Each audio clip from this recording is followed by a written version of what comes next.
नमस्कार। आज के इस व्याख्यान में हम मौर्योत्तर भारत के शुंग काल की कला एवं वास्तुकला का विस्तृत अध्ययन करेंगे।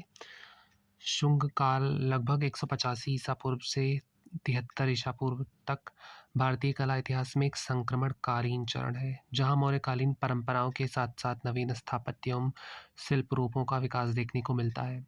तो यह व्याख्यान विशेष रूप से UGC net, JRF, TGT, PGT एवं ईएमआरएस परीक्षाओं की तैयारी कर रहे दृश्य कला एवं कला इतिहास के विद्यार्थियों के लिए तैयार किया गया है। इस व्याख्यान के माध्यम से हम शुंग काल की स्तूप वास्तुकला, रेलिंग प्रणाली, मूर्तिकला, अलंकरण शैली तथा कथात्मक अभिव्यक्ति को कला ऐतिहासिक दृष्टि से समझने का प्रयास करेंगे। तो आइए शुंग कालीन कला की इस महत्वपूर्ण यात्रा की शुरुआत करते हैं। तो सबसे पहले शुंग साम्राज्य का परिचय। तो शुंग साम्राज्य का काल लगभग 187 ईसा पूर्व से 75 ईसा पूर्व तक माना जाता है। शुंग साम्राज्य का केंद्र मगध था और इसकी स्थापना पुष्यमित्र शुंग ने की थी। तो पुष्यमित्र शुंग अंतिम मौर्य शासक बृहद्रथ की हत्या कर या धोखे से उसकी हत्या कर सत्ता को प्राप्त करता है। इसने अपनी राजधानी पाटलिपुत्र को बनाई थी। बाद के जो भी शासक हुए उन्होंने वेसनगर यानी विदिशा, मालवा में भी अपना दरबार लगाया। पुष्यमित्र शुंग के बाद पुष्यमित्र शुंग ने लगभग 36 वर्षों तक शासन किया। उसके बाद उसका पुत्र अग्निमित्र शासक बना। अग्निमित्र कालिदास के नाटक मालविकाग्निमित्र के नायक हैं। शुंग वंश में कुल 10 शासक हुए। अग्निमित्र के बाद यह साम्राज्य धीरे धीरे कमज़ोर हो गया और शुंगों ने यूनानियों से भी संघर्ष किया, जिसके बारे में उनके इंस्क्रिप्शन में इस चीज़ का वर्णन मिलता है। तो ये ओवरऑल शुंगा अधिकृत एरिया है जो इस मैप में दिखाया गया है। उनका स्थल मथुरा, विदिशा, भोजाकटा और पाटलिपुत्रा और शगाला तक था। तो ये बेसिकली शुंग साम्राज्य का पूरा मैप है। शुंगकालीन कला और वास्तुकला की बात करें तो शुंग काल में भरहुत स्तूप का निर्माण और विकास हुआ। यानी ओवरऑल जो मौर्य काल में जितने भी स्तूप बने थे उनका एक बार फिर से पुनर्निर्माण कराया गया शुंग काल के अधीन, और उस पे विशाल तोरण द्वार से उसकी सजावट की गई। शुंग काल में सांची स्तूप का विस्तार और जीर्णोद्धार हुआ। इस काल में पत्थर की विशाल मूर्तियां और टेराकोटा प्रतिमाएं बनी। शुंग शासकों ने कला और विद्या को संरक्षण दिया। शुंग काल में प्रयुक्त लिपि ब्राह्मी थी। इस काल में संस्कृत भाषा का भी प्रयोग बढ़ा और इस काल में पतंजलि का महाभाष्य रचा गया। शुंग काल में मथुरा कला शैली का उदय हुआ। इसके अंतिम शासक देवभूति थे। देवभूति की हत्या उनके मंत्री वासुदेव कण्व ने की थी। शुंग वंश के बाद कण्व वंश सत्ता में आया और शुंग नाम का उल्लेख भरहुत स्तूप शिलालेख में मिलता है। शुंग काल मौर्य साम्राज्य के पतन के बाद का चरण माना जाता है। तो पुष्यमित्र को कभी कभी बौद्ध उत्पीड़न से जोड़ा जाता है। ऐसा माना जाता है कि उसने अशोक द्वारा बनवाए गए 84,000 स्तूपों को तुड़वा दिया, परंतु मुझे लगता है कि सब मिथकीय बातें हैं, क्योंकि वो बौद्ध धर्म का महान संरक्षण था और जैसे जैसे बौद्ध धर्म से संबंधित उसके टाइम पीरियड की या उसके टाइम पीरियड से जो भी एविडेंस मिलने शुरू हो गए, तो इसके आधार पर जाना गया कि वो बहुत बड़ा बौद्ध धर्म का अनुयायी और संरक्षक था। कुछ विद्वान बौद्ध उत्पीड़न के विनाशों को अतिशयोक्ति मानते हैं, जैसा कि मैंने बताया। बाद के शुंग शासकों ने बौद्ध स्मारकों को संरक्षण दिया। शुंग काल में अधिकांश बौद्ध निर्माण राजकीय नहीं, निजी दान से हुए। ऐसा भी माना जाता है कि जो भी शुंग काल में जो भी इमारतें, स्तूप या फिर गुफाएं बनी, गुफाएं नहीं बेसिकली स्तूप, और उनकी रेलिंग की जो भी सजावट की गई वो शुंग शासकों ने नहीं बल्कि उस टाइम पीरियड में जो भी मर्चेंट हुआ करते थे, धनी, उनके दान के फलस्वरूप बनाए गए। तो स्तूप संख्या 2 और स्तूप संख्या 3 का निर्माण भी शुंग काल में हुआ। ये ओवरऑल ये सांची में 3 स्तूप पाए गए हैं जो इस मैप में प्रॉपर दिखाया गया है। ये बड़े गोल आकार वाला जो प्लान है ये स्तूपा नंबर 1 का है और ये प्लान स्तूपा नंबर 3 का है। इसके अलावा ये स्तूप नंबर 1 है। तो यहाँ पर कुल 3 सांची के स्तूप पाए गए हैं इस पहाड़ी पर, और इसके अलावा वहाँ पर जो भी गुप्त काल के मंदिर थे और जो भी सांची में मंदिर पाए गए हैं उनका इस प्रांगण में प्रॉपर डायग्राम निरूपित किया गया है। तो स्तूप संख्या 2 और स्तूप संख्या 3 का निर्माण भी शुंग काल में हुआ। स्तूप 2 और 3 के अलंकृत तोरण शुंगकालीन नहीं हैं। तोरणों का निर्माण सातवाहन काल में हुआ है। स्तूप संख्या 3 में शारिपुत्र और महामोग्गलायन के अवशेष रखे गए हैं। स्तूप 2 की नक्काशी की तिथि लगभग 115 ईसा पूर्व मानी जाती है और तोरणों की नक्काशी लगभग 80 ईसा पूर्व की है। सांची की शुंगकालीन सजावट शैली भरहुत स्तूप से मिलती जुलती है। यह शैली बोधगया की परिधीय रेलिंग से भी साम्य रखती है। भरहुत, सांची और बोधगया की शैली को प्रारंभिक बौद्ध कला परंपरा माना जाता है क्योंकि इनकी शुरुआत मौर्य काल से ही हो चुकी थी। तो सांची स्तूप नंबर 1 या महास्तूप की बात करें तो ये मध्य प्रदेश में है। सांची स्तूप मध्य प्रदेश के रायसेन जिले के सांची कस्बे में एक पहाड़ी की चोटी पर स्थित है, जो रायसेन से लगभग 23 किलोमीटर और भोपाल से 46 किलोमीटर उत्तर पूर्व में स्थित है। सांची का महान स्तूप भारत की सबसे प्राचीन पत्थर की बौद्ध संरचनाओं में से एक है। अशोक द्वारा निर्मित यह स्तूप पहले ईंटों का बना हुआ था। इस स्तूप में शारिपुत्र और महामोग्गलायन की अस्थियां रखी हुई हैं। यह स्तूप भगवान बुद्ध के अवशेषों पर बनाया गया था। प्रारंभिक स्तूप ईंटों का बना अर्धगोलाकार गोल ढांचा था। इसके ऊपर छत्र या छाता लगाया गया था जो सम्मान और संरक्षण का प्रतीक था। अशोक की पत्नी देवी विदिशा की निवासी थीं। सांची से उनका व्यक्तिगत संबंध माना जाता है। प्रथम शताब्दी ईसा पूर्व में स्तूप का बड़ा विस्तार किया गया।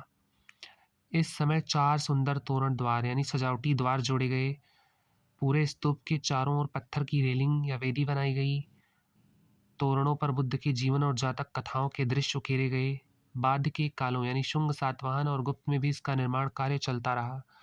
तो ओवरऑल ये सांची का स्तूपा जो मौर्य संरचना था, जो पहले ईंटों से बना हुआ था, बाद में इसे पत्थरों से इस महान स्तूप की सजावट की गई और इसके चारों तरफ इसकी सुरक्षा के लिए एक प्राचीर की तरह रेलिंग या वेदी बनाई गई, जिस पर बौद्ध जातक कथाओं और बुद्ध के जीवन से संबंधित दृश्यांकन है। तो शुंग काल में सांची का महान स्तूप अत्यधिक विकसित हुआ। शुंगों ने मूल अशोककालीन स्तूप का व्यास लगभग दोगुना कर दिया। मूल ईंट के स्तूप को पत्थर से ढक दिया गया। स्तूप के चारों ओर पत्थर की रेलिंग वेदिका का निर्माण कराया गया। स्तूप के चारों ओर चौखटे हर्मिका जोड़ी गई। कुछ विद्वानों के अनुसार दूसरी शताब्दी ईसा पूर्व में स्तूप को क्षति पहुंची थी। इस क्षति को कभी कभी पुष्यमित्र शुंग के समय से जोड़ा जाता है। यह माना जाता है कि पुष्यमित्र ने स्तूप को नष्ट किया और अग्निमित्र ने उसका निर्माण कराया। शुंग काल में स्तूप के गुंबद को ऊपर से चपटा किया गया। गुंबद के ऊपर 3 छत्र लगाए गए। छत्र धर्म और विधि चक्र के प्रतीक माने जाते हैं। स्तूप को एक ऊंचे गोलाकार ड्रम पर स्थापित किया गया। ड्रम तक पहुंचने के लिए दोहरी सीढ़ी बनाई गई और परिक्रमा के लिए ऊपरी और निचला प्रदक्षिणा पथ बनाया गया। निचला प्रदक्षिणा पथ पत्थर की रेलिंग से घिरा हुआ था। स्तूप संख्या 1 की शुंगकालीन रेलिंग पर कोई मूर्तिकला नहीं है। रेलिंग पर केवल दानात्मक शिलालेख अंकित हैं। इन शुंगकालीन संरचनाओं की तिथि लगभग 150 ईसा पूर्व मानी जाती है। ओवरऑल इस स्तूप का व्यास 120 फीट है और स्तूप की ऊंचाई 54 फीट मानी जाती है और तोरण द्वारों की ऊंचाई 34 फीट है। इस स्तूप का अंडभाग अशोक द्वारा निर्मित कराया गया था, जबकि इस पर बनी मूर्तियां, हर्मिका, रेलिंग और तोरण द्वार शुंग शासकों ने सफ़ेद बलुआ पत्थर में बनवाए। तो ये सफ़ेद बलुआ पत्थर में बनवाए गए थे। सांची स्तूप के चारों दिशाओं में 4 अलंकृत तोरण द्वार बने हैं तथा स्तूप के पास प्रदक्षिणा पथ भी बना है। तो चारों तोरण द्वारों पर बौद्ध जातक कथाओं के दृश्यांकन है। तो पूर्वी तोरण द्वार पे महाविनिष्क्रमण, 7 बुद्धों की तपश्चर्या है, मोटे पेट वाले बौने बनाए गए हैं। इसके अलावा पश्चिमी तोरण द्वार पे महाकपि जातक हाथियों द्वारा वटवृक्ष पूजा के दृश्य और उत्तरी तोरण द्वार पे वैशांतर जातक, ऋषिशृंग जातक, मार का आक्रमण, छदंत जातक, गजलक्ष्मी बनाई गई हैं। और दक्षिणी तोरण द्वार पे अस्थियों के लिए युद्ध यानी वार ऑफ रेलिक, अशोक की रामग्राम यात्रा और श्रीदेवी यानी गजलक्ष्मी बनाई गई हैं। गजलक्ष्मी यानी माया देवी का निरूपण किया गया है। सबसे पहले दक्षिणी तोरण द्वार बनाया गया था। सर्वाधिक अलंकृत तोरण द्वार उत्तरी तोरण द्वार है। वृक्षिका तथा सालभंजिका यक्षियों का अंकन यहाँ पर किया गया है। इसके अलावा सांची का प्राचीन नाम ककंदबोट या काकन्या था और इसकी खोज 1818 में जनरल टेलर या रॉयलेट टेलर ने की थी। इसके पहले ये घने जंगलों के अंदर छिप गया था, जब तक कि 1818 में इसकी अंग्रेज जनरल टेलर ने खोज नहीं कर ली। सांची स्तूप के चारों तोरण जो भी बने हैं उसकी मुख्य विशेषताएं। चारों तोरण दक्षिण उत्तर पूर्व पश्चिम फर्स्ट सदी ईसा पूर्व में बनाए गए। प्रत्येक में 2 स्तंभ और 3 क्षैतिज पट्टियां हैं। इन पर बुद्ध की जीवन जातक कथाएं यानी बुद्ध की पिछले जन्म की कथाएं और बौद्ध धर्म के महत्वपूर्ण घटनाओं का कंटिन्यूअस नरेशन यानी वर्णनात्मक श्रृंखला के रूप में नक्काशी की गई है। बुद्ध का मानवीय रूप नहीं दिखाया गया है, बल्कि उनकी जगह चक्र, खाली सिंहासन, एम्प्टी थ्रोन यानी पदचिन्ह, वृक्ष आदि प्रतीकात्मक रूप से प्रयोग किया गया है, क्योंकि ऐसा माना जाता है कि ये हीनयान संप्रदाय से संबंधित थे। रेलिंग और तोरण पर शालभंजिका स्त्री आकृतियां वृक्ष के साथ सजावट के रूप में विद्यमान हैं। तो एक बार फिर से देखते हैं। दक्षिणी तोरण द्वार सबसे प्राचीन है और बुद्ध के जीवन की ऐतिहासिक स्मारक एवं घटनाओं का अंकन किया गया है। अशोक का बोधगया गमन, बुद्ध के अवशेषों का वितरण, रामग्राम स्तूप की पूजा, बुद्ध का निरूपण, प्रतीकात्मक रूप में खाली सिंहासन, बोधि वृक्ष का चित्रण रिलीफ में हुआ है। पूर्वी तोरण पर बुद्ध के जीवन की प्रमुख घटनाएं, बुद्ध का जन्म, महाविनिष्क्रमण यानी गृह त्याग, तपस्या और साधना के दृश्य, बुद्ध का मानवीय रूप अनुपस्थित है। इसके अलावा उत्तरी तोरण द्वार पर जातक कथाओं का प्रमुख चित्रण यानी शिवी जातक, वैशांतर जातक, षदंत जातक, दान, त्याग और करुणा का भाव दर्शाया गया है। पश्चिमी तोरण पे लोकप्रिय तथा कथात्मक जातक कथाएं हैं। महाकवि जातक, रुरु जातक, शाम जातक और नैतिक शिक्षा पर आधारित दृश्य हैं। तो पूर्वी तोरण द्वार पे क्या था? महाविनिष्क्रमण, 7 बुद्धियों की तपश्चर्या, मोटे पेट वाले बौने। पश्चिमी तोरण द्वार पे महाकपि जातक, हाथियों द्वारा वट वृक्ष पूजा के दृश्य। उत्तरी तोरण द्वार पे वैशांतर जातक, ऋषि श्रृंग जातक, मार का आक्रमण, छदंत जातक, गजलक्ष्मी। दक्षिणी तोरण द्वार पे अस्थियों के लिए युद्ध, वारा, फ्रेलिक, अशोक की रामग्राम यात्रा और श्रीदेवी। तो पहला इमेज बुद्ध का प्रलोभन, जिसमें बुद्ध बाईं ओर केवल उनके सिंहासन द्वारा प्रतीकात्मक रूप में उन्हें दर्शाया गया है। आनंदित भक्तों से घिरे हुए हैं। मारा और उनकी बेटियां यानी मार की जो सेना केंद्र में और मारा के राक्षस भाग रहे हैं दाईं ओर।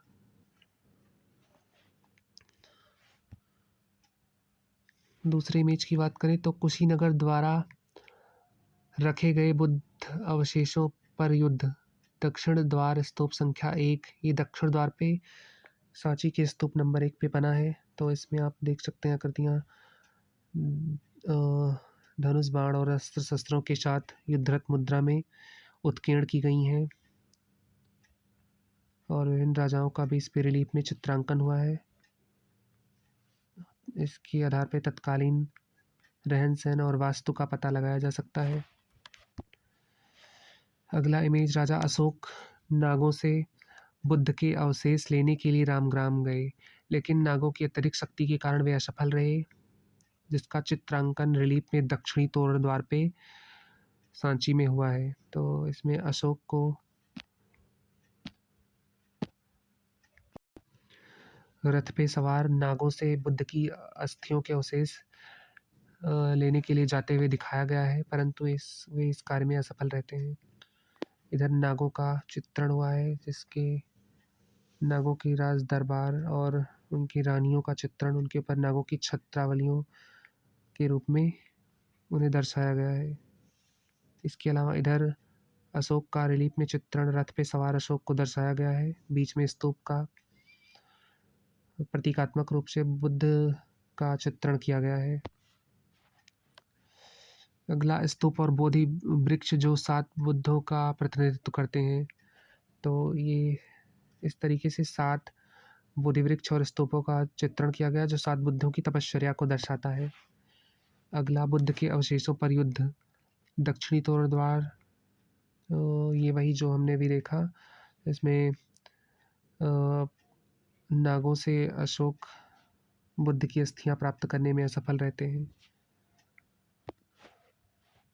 अगला, अशोक अपनी 2 रानियों के साथ हिरण उद्यान सांची स्तूप के दक्षिणी प्रवेश द्वार पर दर्शन करते हुए। अशोक और उसकी रानियों का यह चित्र बार-बार दोहराया गया है। सांची की मार्गदर्शिका जॉन मार्शल की बुक से लिया गया है ये। तो बीच में धर्मचक्र के और अशोक स्तंभ के रूप में इसका उत्कीर्ण बुद्ध का प्रतीकात्मक उत्कीर्णन किया गया है और अशोक और उनकी रानियों का भी चित्रण किया गया है। ये हिरण उद्यान का सीन दिखाया गया है इसमें। अगला, श्री सातकर्णी शिलालेख सांची स्तूप संख्या 1 के प्रवेश द्वार में इस स्तूप में श्री सातकर्णी का एक उल्लेख है। उसके इंस्क्रिप्शन का उल्लेख है जो आप स्तूप में देख सकते हैं। अगला, सांची स्तूप संख्या 1 के दक्षिणी द्वार पर नक्काशी में अशोक को शोकग्रस्त अवस्था में उनकी 2 रानियों द्वारा सहारा दिए हुए दर्शाया गया है। अशोक के साथ पहचान की पुष्टि कंगनहल्ली से मिली एक समान नक्काशी से होती है जिस पर राया अशोक अंकित है। तो इसमें बीच में अशोक उदास भाव में चित्रांकित किए गए हैं और उनकी 2 रानियाँ उन्हें सहारा दे रही हैं। इसके अलावा सहायक आकृतियों का भी चित्रण स्पष्ट रूप से किया गया है। अगला, रिलीफ चित्रांकन त्रयंत्रिश स्वर्ग में बोधिसत्व के केसों की पूजा का दृश्य है जो सांची स्तूप के दक्षिणी द्वार पे बनाया गया है। आनंद ज्योति भिक्षु द्वारा खींची गई तस्वीर है। दूसरा, श्रावस्ती में महान चमत्कार। श्रावस्ती में चमत्कार का चित्रण है जिसमें आम के पेड़ का चमत्कार जब बुद्ध हवा में चलते हैं। उत्तरी सांची के द्वार पे बनाया गया है। तो इसमें केसों की पूजा का चित्रण है। पहले वाली इमेज में बोधिसत्व के केसों की पूजा और दूसरे में श्रावस्ती में महान चमत्कार का रिलीफ में चित्रांकन किया गया है। सभी आकृतियां नतमस्तक बोधि वृक्ष या आम्र वृक्ष के नीचे हाथ जोड़े खड़ी हैं। अगला, जेतवन दान संभवतः जेतवन दान का है जो उत्तरी द्वार पे बनाया गया है। और अगला, रिलीफ कौशल के प्रसेनजित का जुलूस श्रावस्ती से बुद्ध से मिलने के लिए निकल रहा था। तो ये प्रसेनजित का जुलूस है जो बुद्ध से मिलने के लिए निकल रहे हैं।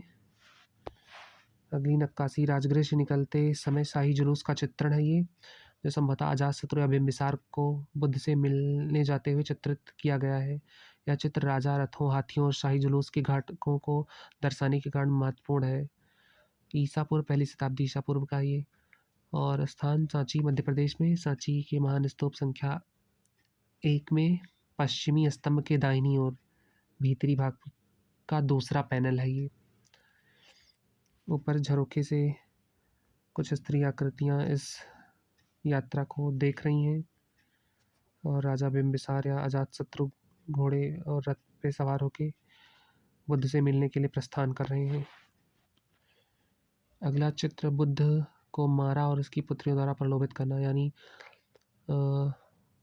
मार विजय या संभवतः मार की सेनाओं द्वारा बुद्ध का ध्यान भंग का ये चित्रण है जो उत्तरी तोरण द्वार पे निरूपित किया गया है।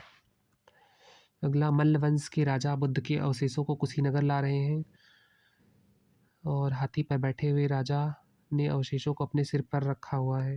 इसमें आप स्पष्ट रूप से देख सकते हैं हाथी पर बैठे राजा बुद्ध के अवशेषों को सिर पे रख कर लाते हुए चित्रित किए गए हैं जो मल्ल वंश के हैं। अगला, 7 राजाओं द्वारा कुशीनगर की घेराबंदी का रिलीफ में चित्रांकन है। इसमें 7 राजाओं को विभिन्न रथों, हाथियों पर सवार कुशीनगर की घेराबंदी करते हुए चित्रित किया गया है। दूसरा चित्र, बुद्ध का प्रलोभन जिसके परिणाम स्वरूप मारा की सेना भाग गई, यानी इसमें बुद्ध की तपस्या की विजय होती है और मार की सेनाएं पराजित हो जाती हैं, उनका ध्यान भंग नहीं कर पाती हैं। अगला रिलीफ सांची में स्थित बोधि वृक्ष मंदिर का है जो दक्षिणी प्रवेश द्वार पे बनाया गया है। और अगला रिलीफ यूनानी पोशाक पहने और कॉर्निक्स और अलूस बांसुरी बजाते हुए कुछ विदेशियों का विवरण दिया गया है। यह स्तूप प्रथम का उत्तरी प्रवेश द्वार है। अगला, कपिलवस्तु में चमत्कार में मूर्ति पूजा। राजा शुद्धोधन प्रार्थना कर रहे हैं क्योंकि उनके पुत्र बुद्ध हवा में उठते हैं दिव्य प्राणियों द्वारा उनकी प्रशंसा की जाती है, लेकिन केवल उनका मार्ग हवा में क्षैतिज शिला दिखाई देता है। तो इस रिलीफ चित्रांकन में आप देख सकते हैं कि शुद्धोधन प्रार्थना कर रहे हैं और इसमें बुद्ध को हवा में उड़ते या चमत्कार के रूप में उनकी शिला को उड़ते दिखाया गया है और ऊपर मिथकीय आकृतियाँ उनकी प्रशंसा की मुद्रा में चित्रित की गई हैं। इसके अलावा दूसरा रिलीफ कपिलवस्तु सांची स्तूप संख्या 1 के उत्तरी द्वार से बुद्ध का प्रस्थान दर्शाया गया है, यानी महाविनिष्क्रमण का चित्रण किया गया है, जो राजा शुद्धोधन के महल से निकलते हुए उत्तरी द्वार स्तूप संख्या 1 पे है। 4 शेरों के स्तंभों वाला मेहराब दक्षिणी प्रवेश द्वार का निरूपण है, जिसके इसमें इस तोरण द्वार को सहारा देने के लिए दोनों तरफ सिंहों की आकृतियां दर्शाई गई हैं। अगला दक्षिणी प्रवेश द्वार स्तूप संख्या 1 है। अगला सांची स्थित महान स्तूप का पूर्वी द्वार है। यहाँ दिखाए गए पूर्वी द्वार के ऊपरी भाग में ऊपरी मेहराब पर 7 मानुषी बुद्धों पूर्ववर्ती बुद्ध, जिसमें ऐतिहासिक बुद्ध श्रृंखला में सबसे नवीनतम को दर्शाया गया है। मध्य मेहराब पर कपिलवस्तु स्थित अपने महल से बुद्ध के महान प्रस्थान का चित्रण है, जो महाविनिष्क्रमण का सबसे महान चित्रण है, जबकि निचले मेहराब पर बोधि वृक्ष के दर्शन के दौरान अशोक की यात्रा को दर्शाया गया है, जिसके नीचे बुद्ध को ज्ञान प्राप्त हुआ था। अलंकरण में हाथी और शालभंजिका, जिनमें से कई को हटा दिया गया है, पंख वाले शेर और मोर शामिल हैं, जो असीरियन कला से प्रेरित हैं। मेहराब के अंतिम छोरों पर सूर्य वृत्ताकार आकृतियां बनी हुई हैं। दाहिने स्तंभ के शीर्ष पर नंदीपाद है। मूलतः बाएं स्तंभ पर भी इसी प्रकार का शिखर रहा होगा। तो ये स्तूपा के पूर्वी तोरण का भाग है। यहाँ पर शालभंजिकाओं का भी चित्रण हुआ है और पंखदार शेरों का भी चित्रण किया गया है। अगला पश्चिमी प्रवेश द्वार है, जिसमें मोटे पेट वाले बावनों को आप स्तूप के तोरण द्वारों के नीचे उनको थामे हुए चित्रित किया गया है और बीच में धर्मचक्र की पूजा यानी बुद्ध के प्रतीकात्मक चित्रण को भी दर्शाया गया है। अगला रिलीफ उत्तरी द्वार पर विदेशी श्रद्धालुओं और संगीतकारों का जमघट चित्रित किया गया है। तो ओवरऑल सांची का ये आर्किटेक्चरल प्लान है, जो पत्थर की रेलिंग लकड़ी की पुरानी संरचना की नकल करता है। रेलिंग के पत्थरों के जोड़ लकड़ी की तरह तिरछे काटे गए हैं। तो रेलिंग पर ब्राह्मी लिपि में दानदाताओं के नाम है। गुप्त काल में रेलिंग पर 2 बाद के शिलालेख जोड़े गए। सीढ़ी की रेलिंग पर कुछ नक्काशी दिखाई देती है। ये नक्काशी संभवतः स्तूप संख्या 2 की नक्काशी से बाद थोड़ी बाद की है। इन नक्काशियों का काल लगभग 125 से 100 ईसा पूर्व माना जाता है। कुछ विद्वान इन्हें सांची की सबसे प्राचीनतम या प्रारंभिक नक्काशी मानते हैं। तो ओवरऑल सांची के जो भी स्तूप बनाए गए वो कास्ट कटाई परंपरा के आधार पर, जैसे लकड़ी को काट कर उसमें होल करके और उसे दूसरी लकड़ी से फिक्स कर दिया जाता है, सेम उसी तरह पत्थरों में भी होल करके उन्हें जॉइंट मेथड द्वारा ऐसे इस पूरा का पूरा स्ट्रक्चर खड़ा कर दिया जाता था, जिसमें अलग से किसी गारे, सीमेंट, प्लास्टर इन सब की ज़रूरत नहीं पड़ती थी। तो कपिलवस्तु से प्रस्थान पूर्वी प्रवेश द्वार पूर्वी तोरण द्वार स्तूप संख्या 1 पे बनाया गया है, जो महात्मा बुद्ध के कपिलवस्तु प्रस्थान का चित्रण है। अगला माया का स्वप्न स्तूप संख्या 1 के पूर्वी प्रवेश द्वार पे निरूपित किया गया है, जिसमें माया देवी के स्वप्न में उन्हें उनके गर्भ में एक हाथी को प्रवेश करते दिखाया गया है और माया देवी को करवट मुद्रा में सोते हुए दर्शाया गया है। अगला श्याम जातक सांची स्तूप संख्या 1 के पश्चिमी द्वार पे निरूपित किया गया है श्याम जातक का चित्रण। अगला रिलीफ महाकपि जातक का है, जिसमें बंदर द्वारा जो बुद्ध की जातक कथा से संबंधित है। इसमें पूर्व जन्म में वो बंदर रहते हैं और साधुओं को प्रवेश कराने के लिए अपने हाथ से पूरे नदी के आर पार तक पुल बना देते हैं। यहाँ पर इनको चित्रित किया गया है। तो महाकपि जातक का चित्रण है। दूसरा चित्र तुषित स्वर्ग, जो पश्चिमी प्रवेश द्वार के दाहिनी स्तंभ के सामने एक पैनल में बोधिसत्व को उपदेश देते हुए चित्रित किया गया है। और उनके उपदेश को सुनते हुए सहायक आकृतियाँ हाथ जोड़े अभिवादन की मुद्रा में खड़ी हैं और बोधिसत्व को प्रतीकात्मक रूप में बोधि वृक्ष के रूप में चित्रित किया गया है। सांची स्तूप संख्या 2। तो सांची स्तूप संख्या 2 मध्य प्रदेश में स्थित बौद्ध परिसर का अत्यंत महत्वपूर्ण और प्राचीन स्मारक है। इसका निर्माण दूसरी शताब्दी ईसा पूर्व में हुआ और यहाँ सांची के महान स्तूप यानी स्तूप संख्या 1 से लगभग 1 शताब्दी पुराना माना जाता है। यह स्तूप सांची पहाड़ी की ढलान पर मुख्य परिसर से लगभग 300 मीटर पश्चिम में स्थित है और अपेक्षाकृत निचले स्तर पर बनाया गया है, क्योंकि इसमें अशोक काल के बौद्ध आचार्यों और संघ के गणमान्य व्यक्तियों के अवशेष सुरक्षित किए गए थे। स्तूप में एक अवशेष पेटी पाई गई जिसमें स्टेटाइट के 4 छोटे ताबूत और उन पर प्रारंभिक ब्राह्मी लिपि में शिलालेख उत्कीर्ण है, जिसमें कास पगोता, वाची सुविजयिता तथा अन्य आचार्यों के अवशेषों का उल्लेख मिलता है। तो ये सांची के स्तूप संख्या 2 का फोटोग्राफ है जो बहुत सिंपल है और ये भारत का सबसे प्राचीनतम सजावटी बौद्ध स्तूप और भारत में जातक कथाओं के चित्रण का प्रारंभिक स्थल माना जाता है। सबसे प्राचीन व्यापक स्तूप सजावट का उदाहरण सांची स्तूप संख्या 2 है। भरौत और सांची स्तूप संख्या 1 की कला की पूर्व पीठिका या प्रोटोटाइप भी माना जाता है इसे। शैलीगत दृष्टि से स्तूप संख्या 2 की नक्काशियों पर उत्तर पश्चिम भारत, विशेष रूप से गांधार क्षेत्र का प्रभाव दिखाई देता है। कुछ शिल्पकारों ने खरोष्ठी लिपि में राजमिस्त्री चिन्ह छोड़े जो इंडो ग्रीक संपर्कों की ओर संकेत करते हैं।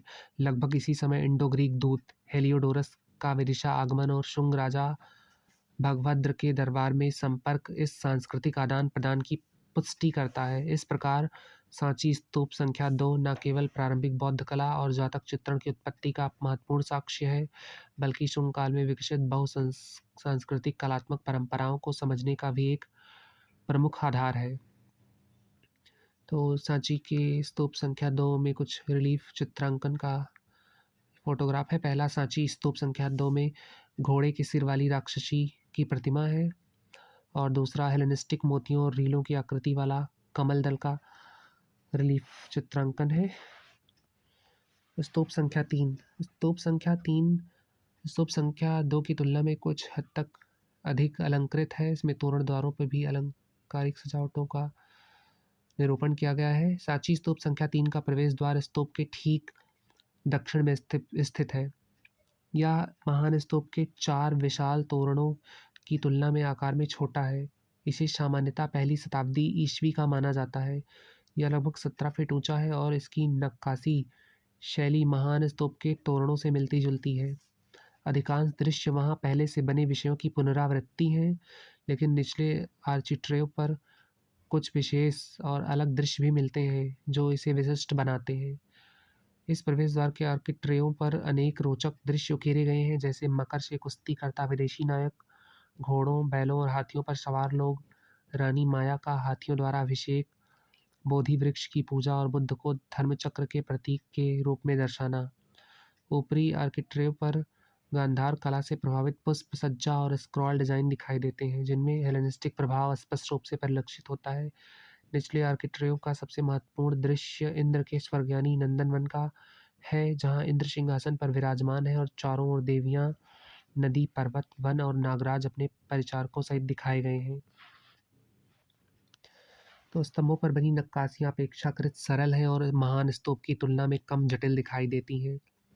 इनमें स्तूप और बोधि वृक्ष की पूजा करते हुए भक्त, अशोक स्तंभ की आराधना तथा द्वारपाल यक्षों के रूप प्रमुख है। विशेष रूप से बाएं स्तंभ का पिछला भाग पूरी तरह सजाया गया है, क्योंकि यह स्तूप रेलिंग से घिरा नहीं था और पीछे का हिस्सा खुला रहता था। कुल मिलाकर स्तूप संख्या 3 का यह प्रवेश द्वार प्रारंभिक बौद्ध प्रतीकात्मक कला, गांधार प्रभाव और सरल कथावाचन शैली का एक महत्वपूर्ण उदाहरण है। पहला रिलीफ रानी माया का हाथियों द्वारा अभिषेक दर्शाया गया है, जिसमें रानी माया को कमल पर विराजमान और 2 हाथियों द्वारा उनका अभिषेक करते हुए उत्कीर्ण किया गया है। दूसरा रिलीफ बुद्ध को धर्मचक्र के रूप में प्रदर्शित किया गया है और उनके चारों तरफ उनकी प्रार्थना करते हुए भक्तगणों को दर्शाया गया है। अगला मकर से लड़ता हुआ विदेशी नायक का चित्रण है।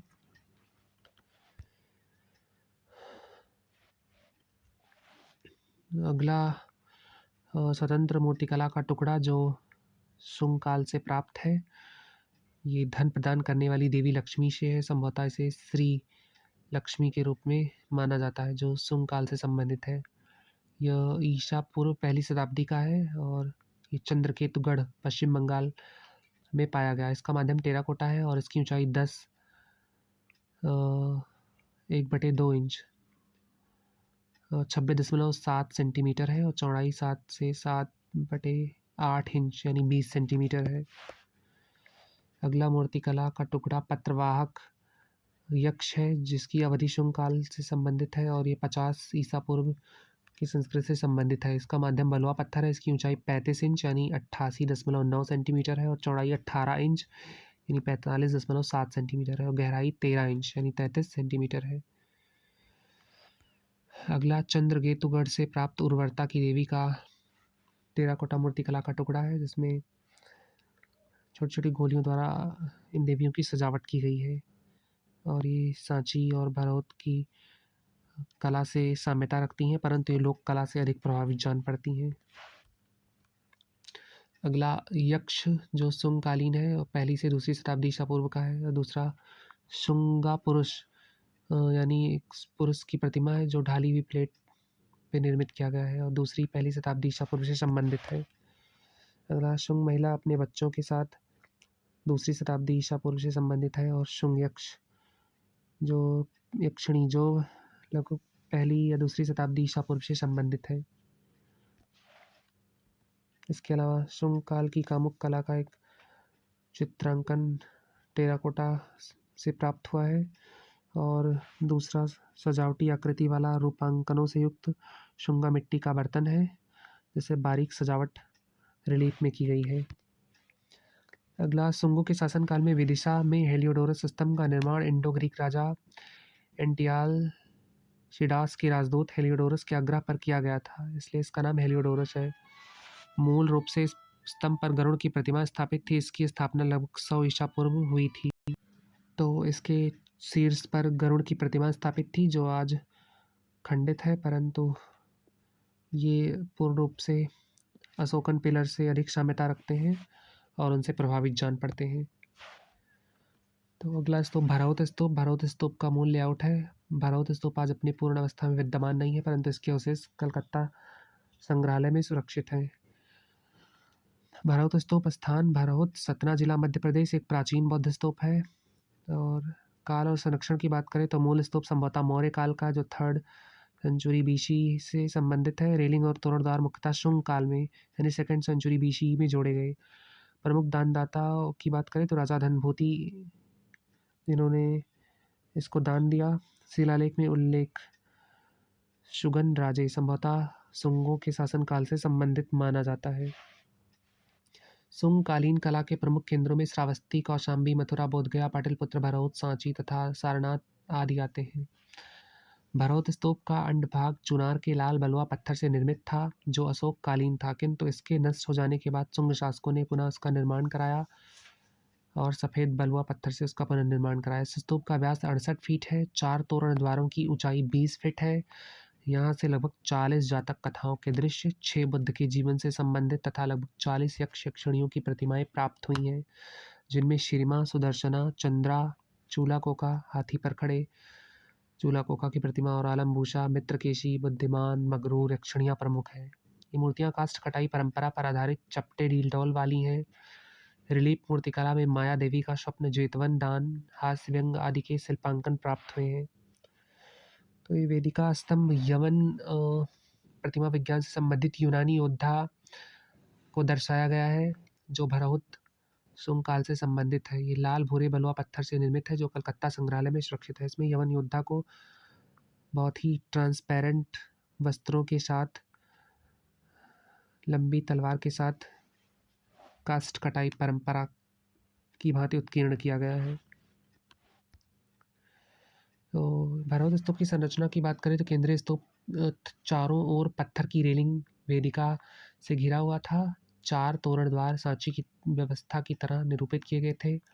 आज केवल एक तोरण द्वार आंशिक रूप से बचा है। अधिकांश अवशेष जो केवल भारतीय संग्रहालय कलकत्ता में शेष है। मूर्तिकला और शैली की बात करें तो प्रारंभिक भारतीय और बौद्ध कला के श्रेष्ठ उदाहरण हैं ये, जो अनिकोनिक परंपरा यानी जिसमें बुद्ध को मानव रूप में नहीं बल्कि धर्मचक्र, बोधि वृक्ष और रिक्त सिंहासन, पदचिन्ह, ऋतरत्न के रूप में निरूपित किया जाता था। कथात्मक शिल्प यानी नैरेटिव रिलीफ्स हैं। शैली सांची स्तूप संख्या 2 से अधिक विकसित, गुणवत्ता में प्रांतीय, पर विषय वस्तु अत्यंत समृद्ध था। जातक कथाएं और विषयों का चित्रण की बात करें तो बुद्ध के पूर्व जन्म जातक कथाओं का चित्रण, जिनमें बुद्ध के जीवन की घटनाएं, पूर्व मानुषी बुद्ध, यक्ष, यक्षिणियाँ चित्रित की गई हैं। तो इसकी विशेषता है, हर पैनल पर ब्राह्मी लिपि में लेख लिखा गया है कि दृश्य क्या दर्शाता है। शिलालेख की बात करें तो यहाँ पर कुल 136 शिलालेख प्राप्त हुए हैं और 42 शिलालेख जातक कथाओं, बुद्ध जीवन, यक्ष, यक्षिणियों की पहचान बताते हैं। दानदाता पूरे भारत से संबंधित हैं, जिनमें विदिशा, पाटलिपुत्र, कौशाम्बी, नासिक, महाराष्ट्र, बिहार, यूपी आदि से दानदाताओं के नाम इन शिलालेखों में उत्कीर्ण है। तो इसके निर्माता की बात करें तो रेलिंग स्थानीय कलाकारों ने बनाई। ब्राह्मी लिपि के चिन्ह है।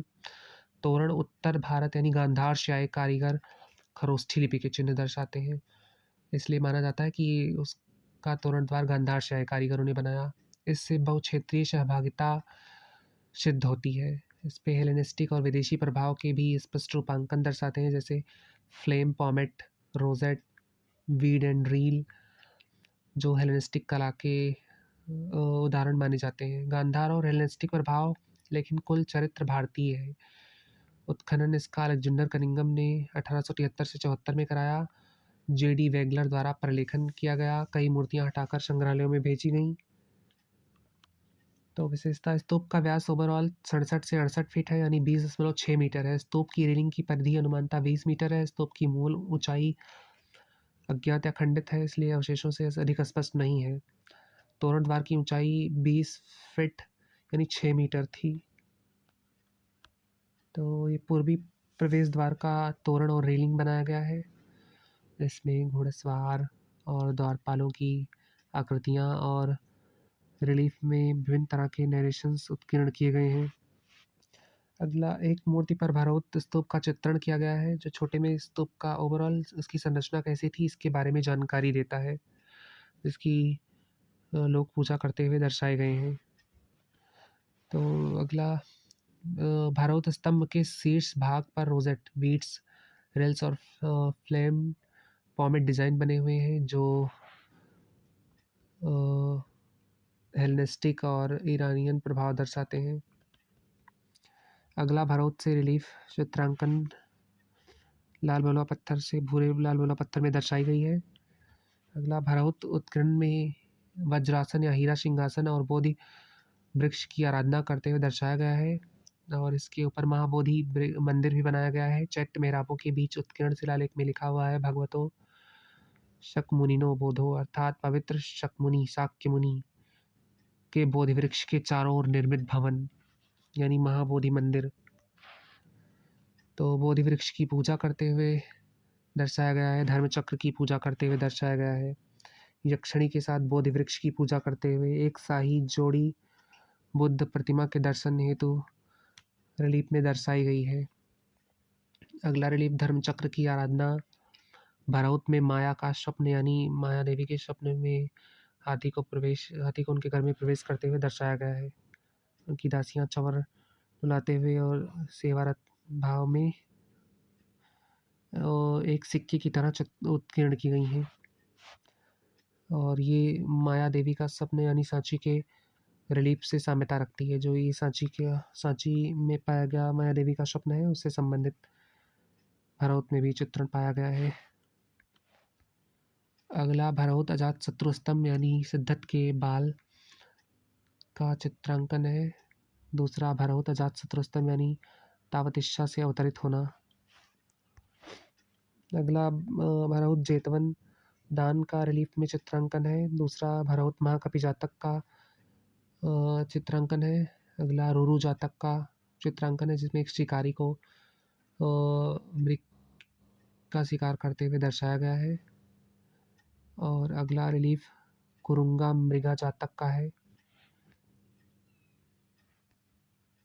अगला मुगा पाखा जातक। अगला असादृक जातक है, सादृश। इसके अलावा बैल और बाघ जातक कथा का चित्रण, दशरथ जातक कथा का चित्रण भरत में किया गया है। अगला छदंत जातक और ऋषिशृंग जातक का चित्रण, लातुआ जातक, नाग जातक, यौमजकिया जातक, किन्नरा जातक। इसमें किन्नर का रूपांकन हाफ ह्यूमन और हाफ नॉन रिप्रेजेंटेशनल फॉर्म में किया गया है। अगला हंस जातक और बंदर जातक कथा का उत्कीर्णन भी इस स्तूप में किया गया है। अगला माया देवी या लक्ष्मी, जो भरत में रिलीफ मुद्रा में रिलीफ उत्कीर्णन में दर्शाया गया है। इसके अलावा विभिन्न भक्त, महिला, इन सब के मुखाकृतियों को भरत स्तूप की रेलिंग में उत्कीर्ण किया गया है। पहला भक्त, दूसरा महिला वस्त्र, कमल धारण किए हुए स्त्री, एक महिला की आकृति मशाल पकड़े हुए, पुरुष और महिला आकृतियाँ, पुरुष आकृति स्तंभ के शीर्ष पर पुरुष आकृति, पुरुष आकृति कमल धारण किए हुए, फूल पकड़े हुए आदि तरीकों से निरूपित की गई हैं। अब यक्षिणियों की बात करें तो यक्षी चूलाकोका, जो दूसरी या पहली शताब्दी ईसा पूर्व भरत की रेलिंग में पाई गई है। इसको एक वृक्ष की डाल पकड़े हुए हाथी पर सवार दर्शाया गया है। और अगली यक्षी सुदर्शना है, जो सेम उसी टाइम पीरियड की है और भरत की रेलिंग से पाई गई है। और अगली यक्षिणी यक्ष सुपावासा है, जो दूसरी पहली शताब्दी ईसा पूर्व भरत की रेलिंग पे हाथी पर सवार दर्शाया गया है। और अगली यक्षी जो बहुत फेमस यक्षी चंद्रा है, जो वृक्ष की डाल पकड़े कामुक मुद्रा में दर्शाई गई है।